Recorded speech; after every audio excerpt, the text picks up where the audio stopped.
Go John Glenn by Brian Flocka. This was not the part that made a person want to be an astronaut. While Mission Control checked the weather and double-checked the rocket, John Glenn waited. He was strapped in a cramped space capsule, Friendship 7, for almost 4 hours. He waited. On his back, his feet pushed up in front of him. He thought of astronaut Alan Shepard strapped into his capsule, waiting for launch a year earlier. "Why don't you fix your little problem and light this candle?" Shepard had asked Mission Control. Glenn smiled at the memory. He quietly reviewed his checklist and waited. Finally, the countdown moved toward 0. Below Glenn's back, the 9 stories of fuel and rocket began to stir. "You have firing signal," Mission Control announced. "Godspeed, John Glenn." Flames flickered and then rolled in great red clouds from the base of the rocket. Then, with Glenn perched on its peak, it tore free of the Earth. As John Glenn rode into the sky on February 20th, 1962, America held its breath. The United States was in second place in the space race that had begun in 1957 when the Soviet Union launched Sputnik, the first artificial satellite. Now, John Glenn's attempt to be the first American in orbit gave Americans hope of catching up. Across the country, people gathered around televisions and radios. In New York City, subway loudspeakers came to life in a burst of static. "Attention, ladies and gentlemen," they announced. "Colonel John H. Glenn has just taken off in his rocket for orbit. Please say a little prayer for him." "It's a little bumpy along here," Glenn radioed. Then the rocket, its fuel used up, detached and tumbled toward Earth. Now, the Friendship 7 capsule was speeding smoothly in orbit. "Capsule is turning around," Glenn reported. And then, oh, that view is tremendous. Below rolled the wide blue Earth. Rivers and continents spread out like pages in an atlas. Lightning flickered through storms on the Atlantic. Moonlight slivered the clouds over Africa.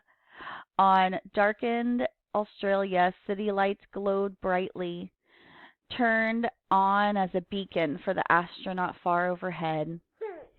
Over the Pacific, water droplets from the capsule froze into ice particles.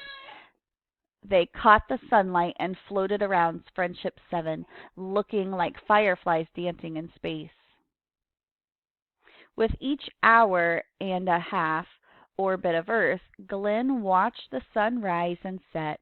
He smiled as he radioed Mission Control. "That was about the shortest day I have ever run into." But Mission Control seemed distracted. A warning light had captured the flight team's attention. The warning light said a heat shield was loose. This shield was attached to the capsule's base. It was there to protect the ship on its way back to Earth. When Friendship 7 re-entered Earth's atmosphere, friction against the air would build up a blazing temperature of 4,000 degrees Fahrenheit around the ship. Only the heat shield would allow the capsule and Glenn to survive. On his third orbit, Glenn received unexpected instructions from Mission Control.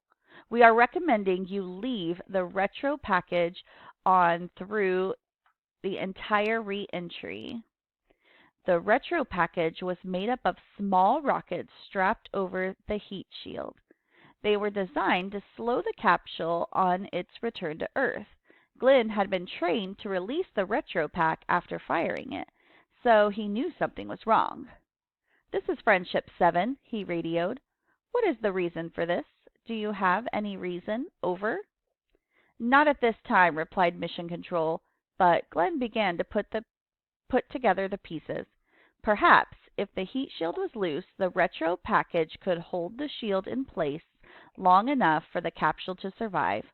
All Glenn could do was hope it would work.